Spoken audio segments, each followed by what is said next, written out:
My name is Caitlin, and at 27, I thought landing a job at a prestigious tech consulting firm was my big break. The excitement of working with major clients quickly faded when I discovered they were billing my work at $300 per hour while paying me just $12. My manager Bradley smirked when I asked for a raise, gesturing to photos of his vacation homes. That smirk vanished 6 months later when he saw what I had been building every night after hours. If you're watching this, drop a comment telling me where you're from, hit subscribe, and stick around to see how I turned the tables on a company that thought I was just another disposable code monkey. Getting my computer science degree from State University was no small feat. 4 years of pulling all-nighters, surviving on ramen noodles, and accumulating student loans that would take a decade to pay off. But I did it because I loved coding. There was something magical about creating something from nothing, about solving problems with elegant solutions. I dreamed of working at a company where my skills would be valued, where I could grow and make a difference. The job hunting process was brutal. I sent out over 100 applications, had dozens of phone screenings, and made it to 15 in-person interviews. Each rejection stung, but I kept going. When Apex Solutions finally called with an offer, I nearly cried with relief. They were a mid-sized consulting firm with an impressive client list, including several Fortune 500 companies. Their website showcased a modern office with happy employees collaborating in sleek conference rooms. The culture they advertised emphasized innovation, growth, and work-life balance. The hiring process had been rigorous. First, a phone screening with a recruiter named Rachel from HR, who seemed genuinely interested in my background. Then, a technical assessment that took 8 hours to complete, testing my abilities in several programming languages. Finally, an in-person interview with 3 senior developers and the department manager. I thought I had bombed it when I stumbled over a particularly tricky algorithm question, but apparently my approach to problem-solving impressed them. During the salary negotiation, Rachel explained that their starting salary for junior developers was on the lower end at $12 per hour, but she emphasized the potential for rapid advancement. "We believe in rewarding performance," she said with a polished smile. "After your 90-day probationary period, we conduct a performance review. High performers can see raises of up to 15%. Plus, there are quarterly bonuses based on client satisfaction." It was below what I had hoped for, but the promise of quick advancement and the prestige of the company name on my resume seemed worth the temporary sacrifice. I signed the offer letter that same day. My first day at Apex Solutions began with a rush of excitement. The office was even more impressive in person. Open concept design, standing desks, a fully stocked kitchen, and a game room for breaks. I was assigned a brand new laptop and a desk by the window with a view of the city skyline. The team introduction was a blur of names and faces. There was Jasmine, a front-end developer with 3 years at the company, who immediately offered to help me navigate the office politics. Thomas, a back-end specialist, who barely looked up from his monitor when I was introduced. Emma from UX design, who shared my love of fantasy novels. And several others whose names and roles blended together in my first-day anxiety.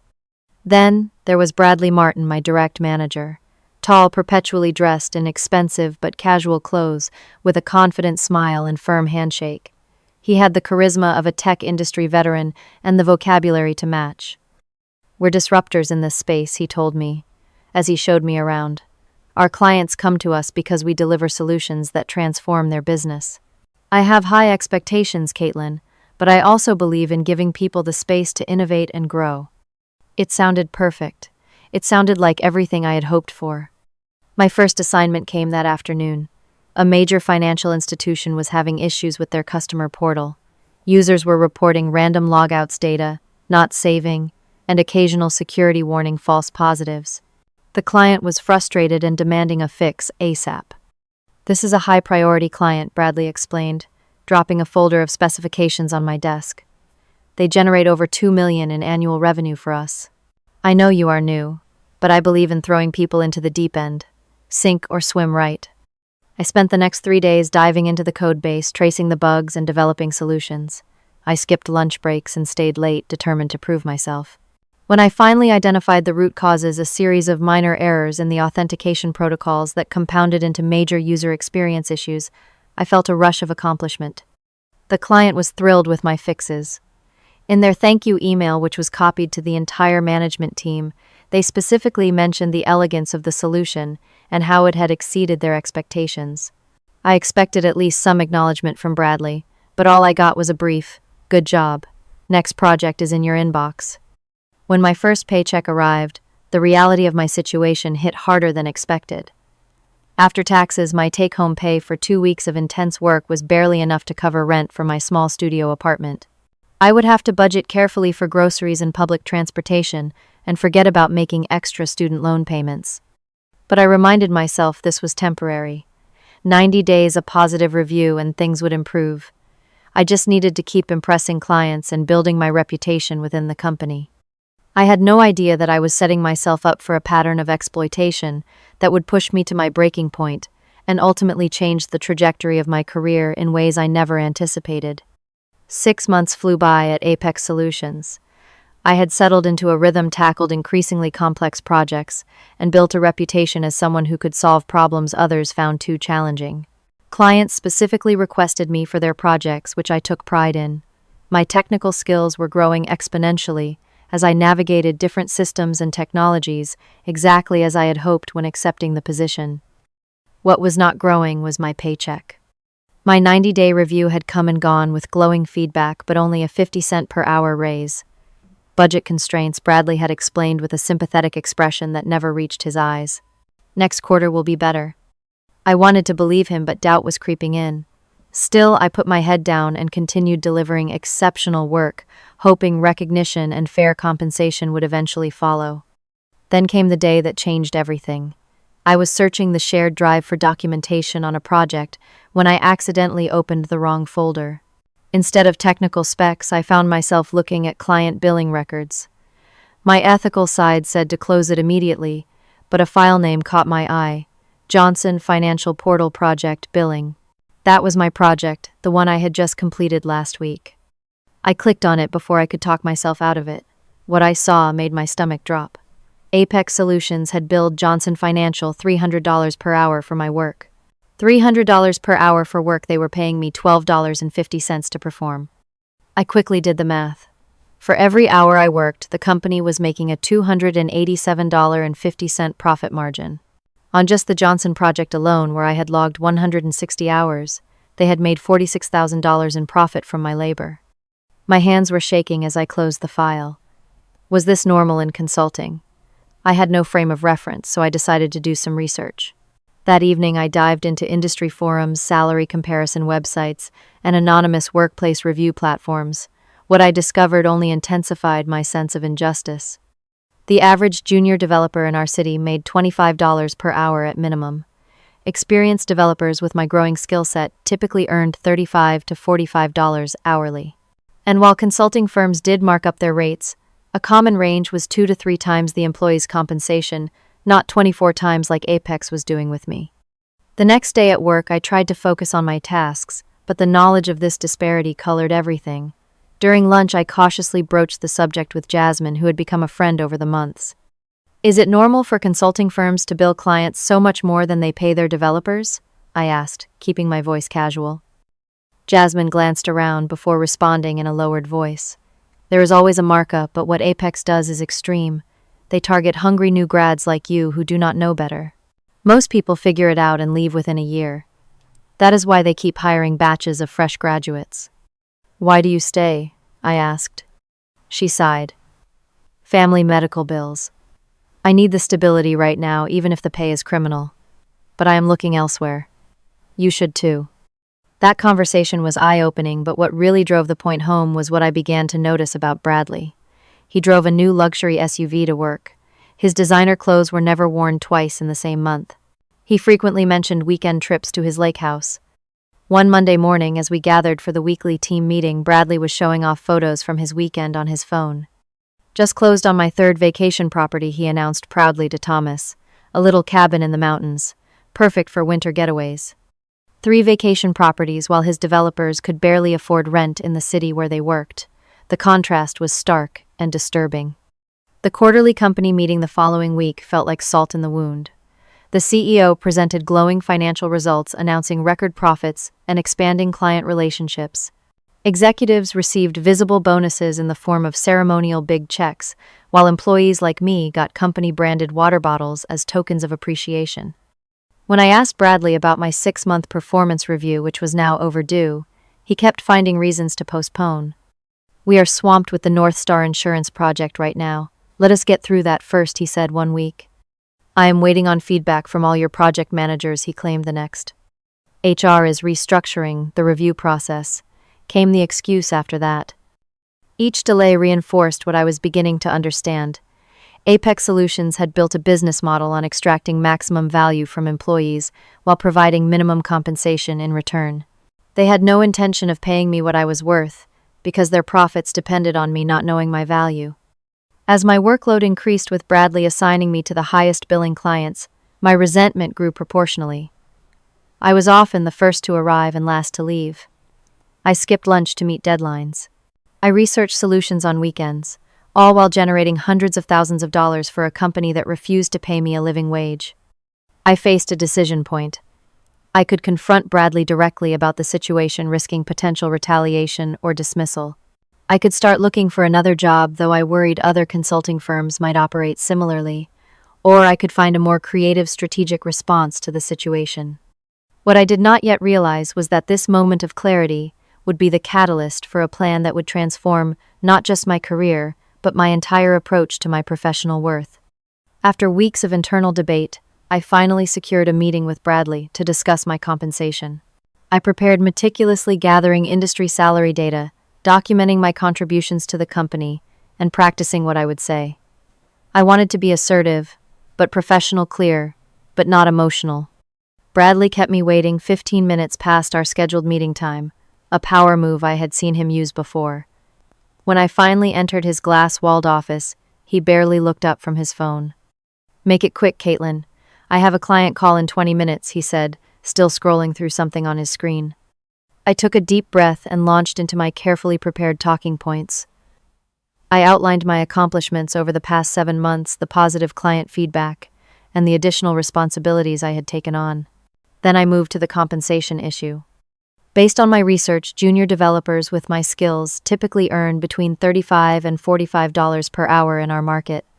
I am currently making less than half of that. I believe an adjustment to my compensation would be appropriate, given my contributions to the company." That got his attention. Bradley finally put down his phone and leaned back in his ergonomic chair, studying me with a mix of amusement and annoyance. "We cannot afford to pay you more right now, Caitlin. That is just the reality of business," he said with rehearsed regret. "Everyone thinks they deserve more money. Do you know how thin our margins are in this industry?" I had not planned to reveal what I knew about the billing rates, but his blatant lie triggered something in me. Actually, I accidentally came across the billing information for the Johnson Financial project, I admitted. The company charged them $300 per hour for my work, while paying me $12.50. That does not seem like thin margins to me. Bradley's expression hardened. "You should not have access to that information. Those documents are confidential." "It was on the shared drive in a folder I was directed to for project documentation," I explained. "But that is not the point. The point is the discrepancy between my compensation and my value to the company." "Value?" Bradley scoffed. "You are a junior developer barely out of college. The value comes from our company reputation, our client relationships, our frameworks that were built over years. You are simply implementing what others have designed." "But the clients are specifically requesting me for their projects," I countered. "They are praising my solutions, not just the company frameworks." Bradley waved his hand dismissively. "That is what we call the delivery experience. The client feels special because they think they have our best people, but honestly, most junior devs are interchangeable. No offense." I sat stunned at his candor. He truly believed what he was saying. "Look," he continued, his tone softening into something paternalistic. "I just put a down payment on my 3rd vacation property. I have been in this industry for 15 years. Put in the time like I did, play the game, and eventually you will move up. Everyone pays their dues. But the research I have done shows other companies pay junior developers much more fairly," I persisted. "This is not about paying dues. It is about fair compensation for the value I provide now." Bradley's facade of friendliness disappeared entirely. "If you think you can get a better deal elsewhere, by all means try. But remember, Apex is a respected name in the industry. That carries weight on your resume. Other places might pay a few dollars more, but they will not have our prestige or client list." "I am not threatening to leave. I clarified, though the idea was becoming more appealing by the minute. I am asking for fair compensation based on industry standards and my performance. I will tell you what Bradley said, glancing at his watch to signal the conversation was ending. I will review your situation. Maybe we can get you to $15 per hour by the end of the year. That is a 20% increase more than fair for someone at your experience level. 20% of a severely undervalued rate was still severely undervalued, but I recognized the dismissal in his tone. This meeting was over, and I had gained nothing except insight into how Bradley, and probably the entire management team, viewed us developers as replaceable cogs in their profit-generating machine. "Thank you for your time," I said, rising from my chair with as much dignity as I could muster. "We are a team here," Caitlin Bradley called after me as I reached the door. "Team players focus on growth and opportunity, not just dollars and cents. Remember that." The veiled threat was clear. Continue to make waves about compensation, and I might find myself labeled as not a team player, which could affect project assignments, potential promotions, or even continued employment. The promised review of my situation never materialized. In the weeks that followed, Bradley acted as though our conversation had never happened. Projects continued to pile up on my desk, each one for high-paying clients who were specifically requesting my expertise. That evening, I called my parents for advice, something I rarely did regarding my career.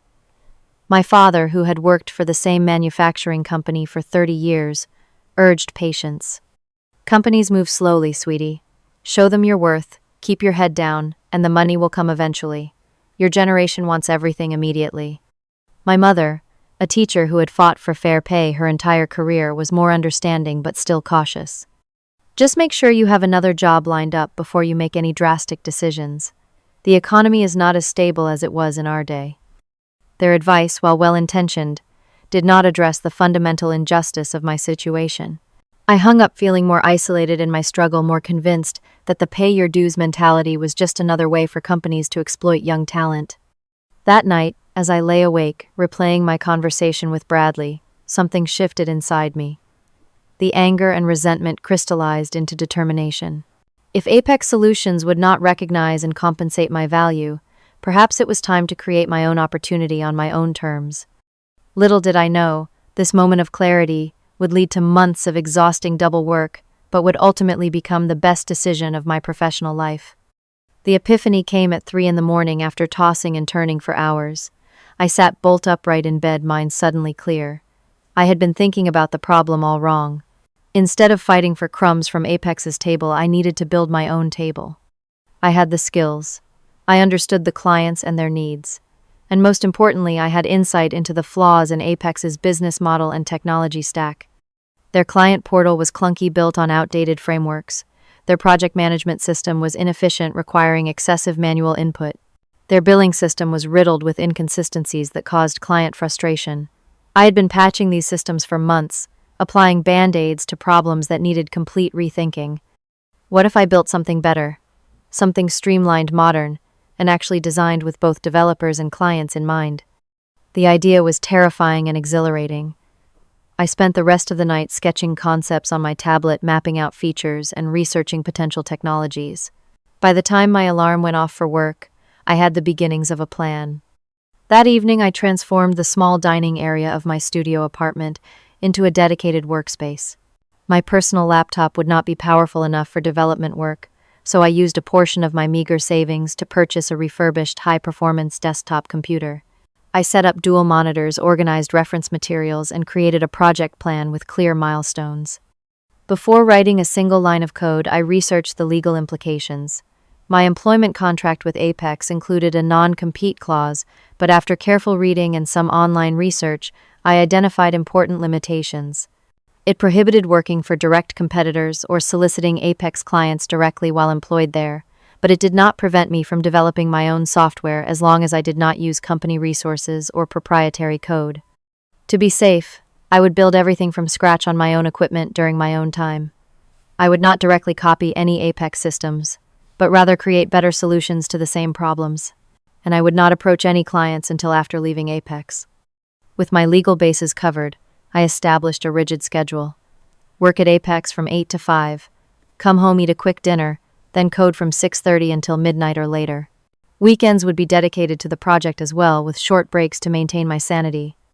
It was grueling, but the first time I got a prototype database structure working, I felt a thrill that had been missing from my professional life for months.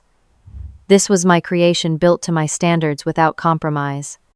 The first major breakthrough came 3 weeks in, when I developed an algorithm that automated much of the client onboarding process that Apex handled manually. My system could ingest client requirements, suggest appropriate technology stacks, estimate timelines, and generate preliminary project structures in minutes rather than the days it took at Apex. The physical toll of my double life quickly became apparent. Dark circles appeared under my eyes. I lost weight as meals became an afterthought. My small apartment, never particularly tidy, became a chaos of coffee cups, takeout containers, and sticky notes covered in code snippets and design ideas. My roommate Madison, a marketing associate at a local agency, grew concerned about my late nights. "Are they working you to death at that place?" she asked one morning, finding me still at my computer when she woke up. "Just a big project," I lied, not ready to share my plans with anyone. "Deadline coming up." "You need to set boundaries, Caitlin," she advised. "No job is worth destroying your health." She was right, of course, but this was not just about my job anymore. This was about my future, my independence, my chance to build something meaningful. As the weeks turned into months, my night project evolved from rough concept to functioning prototype. I celebrated small victories alone in my apartment. The first time the user authentication system worked flawlessly, the moment the client dashboard displayed real-time project data, the successful test of the automated billing system that was light years ahead of Apex's manual processes. Each milestone fueled my determination. Each solved problem reminded me that I was capable of creating value on my own terms. The contrast between my daylight hours spent fixing other people's poorly designed systems for minimal compensation and my night hours building something innovative and potentially valuable could not have been starker. Maintaining my performance at Apex became increasingly challenging as fatigue set in, but I forced myself to keep up appearances. I could not risk losing my income before my platform was ready for market.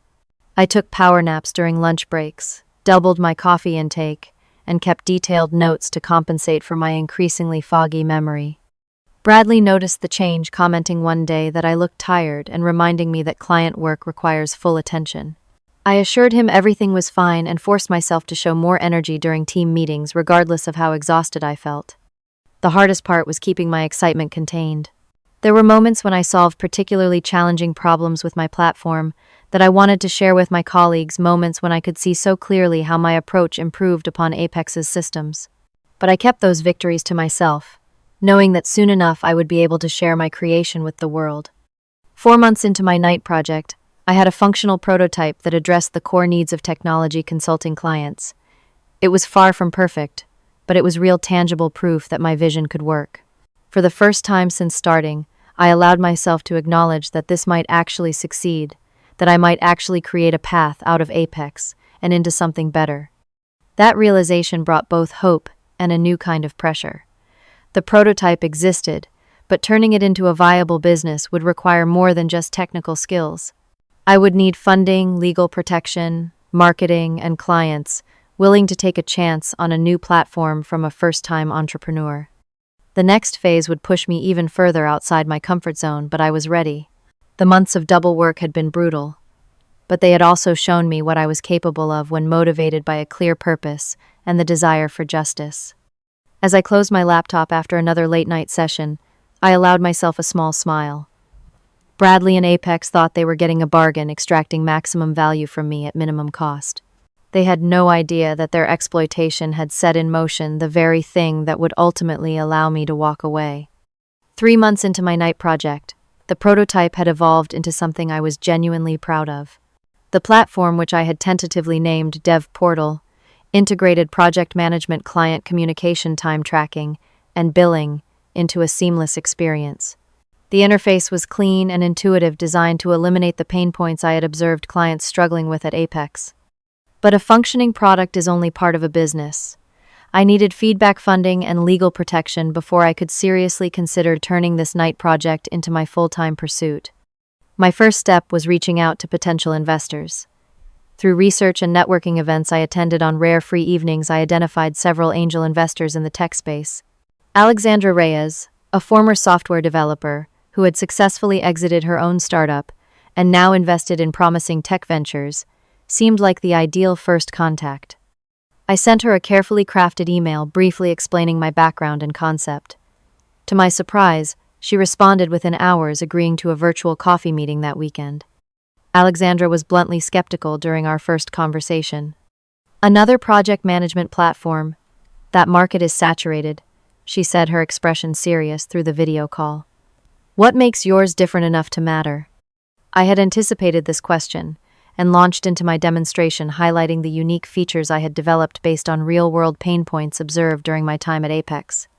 "Most platforms are built by people far removed from daily client interactions," I explained, showing her the automated requirements gathering system. "I designed this based on years of watching clients struggle with existing solutions." By the end of the hour-long meeting, Alexandra's expression had shifted from skepticism to cautious interest. "This has potential," she admitted. "The client onboarding automation alone solves a significant problem. It is still early stage, but I see the vision. What are you looking for in terms of investment?" We discussed numbers, and while she was not ready to commit on the spot, she offered something almost as valuable: connections to potential beta testers who could provide critical feedback. "Develop this further, get some real user testing, and then we will talk concrete numbers," she said. "And Caitlin, be careful with your current employer. I have seen non-compete issues destroy promising startups before they even launch." Her warning prompted my next critical step: legal protection. Through a friend of Madison's, I connected with Michael Fernandez, an attorney specializing in technology startups and intellectual property. His consultation fee took a significant chunk of my savings, but the guidance he provided was invaluable. "Your non-compete has vulnerabilities," he explained after reviewing my Apex contract. "As long as you are developing on your own time with your own resources, and not directly copying their proprietary systems, you have a defensible position. But timing is crucial. You cannot solicit their clients while still employed there." Michael helped me draft incorporation documents for what would become Caitlin Tech Solutions, a name that felt both personal and professional. He also advised me on intellectual property protection for my codebase and user interface designs. With legal groundwork laid and potential investment interests secured, I focused on refining the platform based on user feedback. Alexandra connected me with 3 small business owners who had previously used consulting services similar to what Apex offered. Under strict non-disclosure agreements, I gave them access to DevPortal's beta version. Their feedback was a mix of encouraging praise and constructive criticism. They loved the intuitive interface and automated features, but identified several gaps in functionality that I had overlooked. I spent the next several weeks implementing their suggestions, further tailoring the platform to real-world needs. One particularly valuable connection came unexpectedly. A former Apex client, Marcus Wilson, had left to start his own e-commerce business. We had connected on a professional networking site months earlier, and when he posted about frustrations with his current project management solution, I took a calculated risk. Without mentioning my platform specifically, I messaged him about the challenges of finding the right management tools for tech projects. Our conversation naturally evolved to the point where I could mention I was working on something in that space and would value his input when it was ready for testing. His enthusiastic response boosted my confidence. "Based on the solutions you developed at Apex, I would definitely be interested in seeing what you create on your own," he wrote. As my platform improved and outside interest grew, maintaining my facade at Apex became increasingly difficult. Bradley seemed to sense my diminishing commitment and responded by assigning me more complex projects with tighter deadlines. "The Henderson account specifically requested you," he said, dropping a massive project brief on my desk. "They were impressed with your work on their security protocols. This needs to be completed in half the time we would normally allocate. Can you handle that?" It felt like a test, a way to determine if my focus was straying. I accepted the challenge, knowing that refusing would raise red flags. The next 2 weeks were the most grueling yet, as I balanced the demanding Apex project during the day with continued development of my platform at night. I survived on 4 hours of sleep per night, and enough caffeine to power a small city. But the Henderson project had an unexpected benefit. Their requirements included several features that paralleled functions I was building into my own platform. The solutions I developed for them, while created entirely with Apex resources and belonging fully to Apex, helped me identify optimization opportunities in my own code. I was careful to implement these improvements using completely different approaches and code structures to avoid any intellectual property issues. As my 6th month of night development approached, I made a decision that both terrified and exhilarated me. I would set a firm launch date for Caitlin Tech Solutions, which meant establishing a timeline for leaving Apex. The platform was not perfect, but it was viable. Through Alexandra's connections and careful networking, I had secured verbal interest from 3 potential clients who were eager to try an alternative to the established consulting firms. These would not be the large enterprise clients Apex served, but smaller businesses looking for more personalized service at a reasonable price point. Alexandra had also tentatively agreed to provide seed funding of $75,000 in exchange for a 15% equity stake, enough to cover my living expenses and business costs for approximately 6 months if client acquisition went slowly. One evening, as I finalized the incorporation paperwork that would make my company official, I allowed myself to truly imagine life after Apex.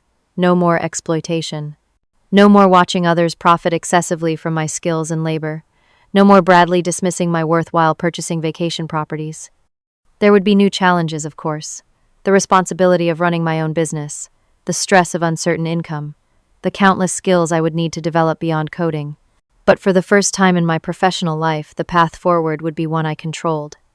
I submitted the incorporation documents electronically that night, and with that single action, Caitlin Tech Solutions officially existed. My side project was now a legal entity, my nights of secret coding now the foundation of something real and legitimate. The following morning, I walked into Apex with a subtle but significant change in my demeanor. Bradley noticed immediately. "You seem different today," he remarked as we passed in the hallway, finally adjusting to the workload. I smiled politely, just excited about the future.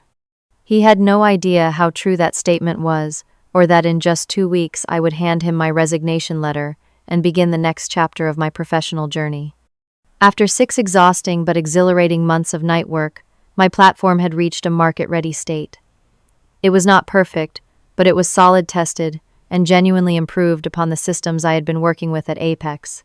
Through careful networking and Alexandra's connections, I had secured commitments from 3 clients willing to work with my new company once I launched. The time had come to make my exit from Apex Solutions. I spent an entire evening drafting my resignation letter, weighing every word carefully. It needed to be professional, clear, and give no indication of my actual plans. I settled on a simple 2-week notice, citing a desire to pursue other opportunities that align with my career goals without specifying what those opportunities were. Writing that letter brought an unexpected emotional release. Months of frustration, resentment, and exhaustion seemed to flow through my fingers onto the keyboard. When I finally printed the document, I felt lighter somehow, as if the mere decision to leave had already freed me from Apex's exploitation. The next morning, I requested a brief meeting with Bradley. He seemed annoyed by the interruption to his schedule, but agreed to see me during lunch. I spent the morning hours in a state of nervous anticipation, checking the clock every few minutes, rehearsing what I would say. When the time came, I walked into his office with my resignation letter in hand and a calm determination I had not felt in months. "I wanted to let you know that I am resigning from my position," I said, placing the letter on his desk. "My last day will be 2 weeks from today." Bradley's expression shifted from mild annoyance to genuine shock. For once, his carefully maintained facade of cool detachment cracked.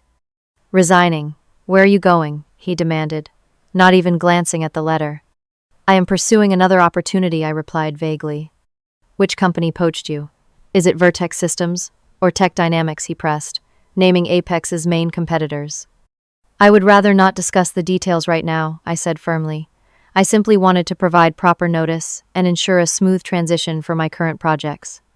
Bradley leaned back in his chair, studying me with narrowed eyes. "Is this about our compensation discussion? Because I told you we are reviewing the structure for junior developers." "This is about finding the right fit for my career goals," I responded, sticking to neutral corporate speak. He picked up my resignation letter, scanning it quickly. 2 weeks is hardly enough time to transition your projects, Caitlin. You have been integral to several major client relationships." That admission that I was integral to major clients was particularly satisfying, given how he had dismissed my value during our compensation discussion. "I am happy to document all my processes and brief whoever will be taking over," I offered. "I want to leave everything in good order." Bradley sighed dramatically. I will need to inform HR immediately. Rachel will want to conduct an exit interview. I had anticipated this. Of course. I am available whenever she would like to schedule that. The exit interview with Rachel from HR took place the following day. Unlike my previous interactions with her, where she had been polished and somewhat dismissive, she now seemed genuinely interested in my reasons for leaving. We hate to lose talented developers, she said, her tone sincere for once. Is there anything Apex could have done differently to retain you? I considered giving her an honest assessment of the company's exploitative practices, but decided against it. Nothing would change, and burning bridges would serve no purpose. I simply received an opportunity that better aligns with my career goals, I repeated. Can I ask what compensation package lured you away? Perhaps we could match it, Rachel suggested. It is not just about compensation, I replied truthfully, but I would prefer not to discuss the details of my new position. She made a note on her tablet. Well, for our records, could you at least tell me what type of role you are moving into? Still development work? Yes, still in technology, I confirmed, keeping it vague. Throughout my final 2 weeks, Bradley made several attempts to extract information about my plans. His approach alternated between friendly curiosity and pointed questioning. What is your 2 weeks' notice for? Where are you actually going? He asked repeatedly, often catching me alone by the coffee machine or in the hallway. During one team meeting, he announced my departure to the group and added, Caitlin is being very mysterious about her next move. Maybe she is starting a rival firm to steal all our clients. He laughed as if it were a ridiculous joke, but his eyes were evaluating my reaction carefully. I maintained a pleasant but non-committal smile. As my final days approached, Bradley made one last attempt to keep me. He called me into his office and closed the door, something he rarely did. I have spoken with upper management, he began, his tone unusually serious. We can offer you $16 per hour effective immediately. That is nearly a 30% increase. The offer might have tempted me 7 months ago. Now it simply confirmed how undervalued I had been all along. Even with this generous increase, I would still be making less than half the market rate for my skills. I appreciate the offer, Bradley, but I have already committed to my new opportunity, I replied. Without even giving us a chance to counter, he asked, frustration evident in his voice. My decision is not solely about compensation, I said, which was true. It was about respect, fairness, and building something I believed in. My colleagues had mixed reactions to my departure. Jasmine was genuinely supportive, pulling me aside to whisper, Good for you. I hope you are getting what you deserve wherever you are going.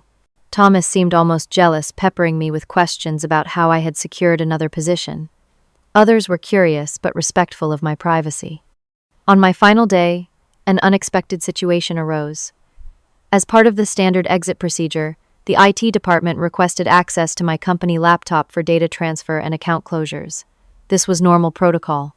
What was not normal was Bradley suggesting they also needed to verify my personal devices had no company information. It is just standard procedure for developers, he claimed, though no such procedure had ever been mentioned before. I have not used any personal devices for company work, I stated firmly. That would violate company policy. He backed down quickly, likely realizing he had no grounds to insist, but the attempt suggested he suspected I might have been working on something of my own. The final moments at Apex had a surreal quality. I turned in my laptop and security badge to IT, completed the last paperwork with HR, and packed the few personal items from my desk into a small box. Bradley was conspicuously absent during this process, having suddenly scheduled a client call during my departure time. As I walked through the office doors for the last time, nodding goodbye to the security guard, I felt a complex mixture of emotions: relief at escaping an exploitative situation, anxiety about the uncertainty ahead, pride in what I had built in secret, and yes, a certain satisfaction, knowing that soon enough Bradley and Apex would discover exactly what I had been creating during all those late nights. I stepped onto the street, inhaled deeply, and headed home not as an underpaid junior developer, but as the founder and CEO of Caitlin Tech Solutions. The real work was just beginning. Launch day for Caitlin Tech Solutions arrived exactly 3 weeks after my final day at Apex. Those weeks had been a whirlwind of activity, finalizing the platform, setting up a proper business banking account, creating marketing materials, and endless meetings with the 3 clients who had agreed to take a chance on my fledgling. Company. I transformed my apartment living room into a makeshift office with my development station, now supplemented by business operations tools. Madison had been supportive once. I finally revealed what I had been working on all those late nights, even offering to help with social media marketing, based on her experience. The morning of the launch, I sat staring at my computer finger, hovering over the button that would make the platform live. All the testing had been done, the contracts with initial clients signed, the legal protections in place. Still, taking that final step required a deep breath and a moment of courage. With a decisive click, Caitlin Tech Solutions officially entered the marketplace. The early days of running my own business revealed challenges I had not fully anticipated. As a solo founder, I was not just the developer anymore. I was also the sales department, the customer support team, the accountant, and the strategist. 18-hour days became my new normal, but with one crucial difference from my time at Apex: every hour of work was building something. I owned something that reflected my values. My pricing model was intentionally transparent. I charged clients $85 per hour, a significant discount from Apex's $300 rate, while still providing ample margin for my business to grow. Clients appreciated knowing exactly what they were paying for, with no hidden fees or confusing pricing structures. The first month exceeded my modest expectations. My 3 initial clients were pleased with the platform and the personalized service I provided. Word of mouth led to 2 additional small businesses reaching out for consultations. While none of these were the large enterprise clients Apex served, they were perfect for my bootstrapped operation, providing steady revenue without overwhelming my capacity. 6 weeks after launch, I encountered a former Apex client at a local tech networking event. Eric Donovan had been the project manager for a mid-sized manufacturing company that used Apex for their inventory management system, a project I had worked on extensively. "Caitlin, is that you?" he called out, approaching my table at the event. "I heard you left Apex. Their loss is someone else's gain, I am sure." I explained that I had started my own consulting firm with a custom platform designed to streamline the development and client communication process. "Really?" he said, interest piqued. "We have been having some issues with Apex recently. Response times have slowed considerably, and they just raised our rates again. I would love to see what you have built." 2 days later, Eric became Caitlin Tech's 4th client, transferring a significant portion of his company's development work to my platform. It was my first real victory in direct competition with Apex, and the satisfaction was immeasurable. As my client base grew, I realized I could not continue as a solo operation indefinitely. 3 months after launch, I hired my first employee, a talented junior developer named Zoe, who reminded me of myself a year earlier. The difference was I started her at $35 per hour, a fair market rate that reflected her value. The look of surprise and gratitude on her face when I told her the compensation package confirmed I was building the kind of company I had wished to work for. The true test came 5 months after launch, when I attended Tech Connect, the largest industry conference in our region. I knew Apex would have a significant presence there, as they did every year. Part of me wanted to avoid any awkward encounters, but as a legitimate competitor in the space, I needed to establish my company's presence. I secured a modest booth. Nothing like Apex's elaborate setup, but professional and welcoming. Zoe and I took turns staffing it, demonstrating our platform to interested attendees. On the second day of the conference, during a packed session on innovation in client services, I literally bumped into Bradley in the hallway. For a moment, he did not recognize me, muttering a quick apology before continuing on. Then he stopped, turned, and stared. "Caitlin," he said, genuine shock in his voice. "Hello, Bradley," I replied calmly. "How are you?" His eyes darted to my name badge, which clearly displayed Caitlin Tech Solutions under my name. Understanding dawned on his face. "You started your own company," he stated flatly. "That is what you were so secretive about." I nodded. I did. "So that is where Eric Donovan went," he continued, pieces falling into place. "And the Wilson account too, I am guessing." "I do not discuss my client relationships," I replied, echoing the corporate speak he had so often used with me. Bradley's expression shifted through several emotions: surprise, anger, and finally a reluctant respect. "You built this while still working for us, did not you?" he asked, lowering his voice. "All those nights you looked exhausted." "I built my platform on my own time, with my own resources," I stated carefully. "No company policies or agreements were violated." He studied me for a long moment. I underestimated you. We all did. There was no apology in his tone, no acknowledgement of how Apex's exploitation had driven me to create a competitor, just a businessman recognizing a miscalculation. Enjoy the conference, Bradley, I said, ending the conversation and walking away. This time, I was the one who determined when our interaction was over. That brief encounter represented a turning point. Being recognized as a legitimate competitor by the company that had undervalued me validated the risk I had taken and the countless hours of exhausting work. As Caitlin Tech grew, I maintained an unwavering commitment to fair compensation practices. Every employee received market rate or better, with transparent profit sharing and genuine growth opportunities. Our company culture emphasized respect, collaboration, and work-life balance concepts that had been mere buzzwords at Apex. The healing process from my time at Apex was gradual. For months, I struggled with lingering resentment toward Bradley and the system that had exploited me. The physical burnout from my double life took time to recover from as well. But as my company stabilized and grew, those negative feelings were gradually replaced by gratitude for the lesson and the motivation Apex had unknowingly provided. 1 year after launching Caitlin Tech Solutions, we had a team of 7 developers, a dedicated project manager, and a client list that included 2 Fortune 500 companies. Our revenue had surpassed my most optimistic projections, and Alexandra's initial investment had been repaid in full.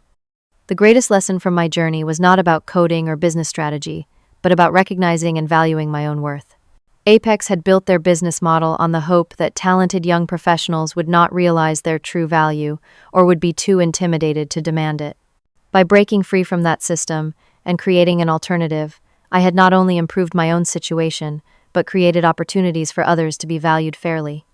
I often think about others still trapped in exploitative work environments, believing they have no choice but to accept unfair treatment. If my story could teach them anything, it would be this: your skills have value. Your time has value. Your creativity and dedication have value. And sometimes the best response to those who will not recognize that value is not to fight harder for their approval, but to build something better on your own terms. Have you ever been in a situation where your work was severely undervalued?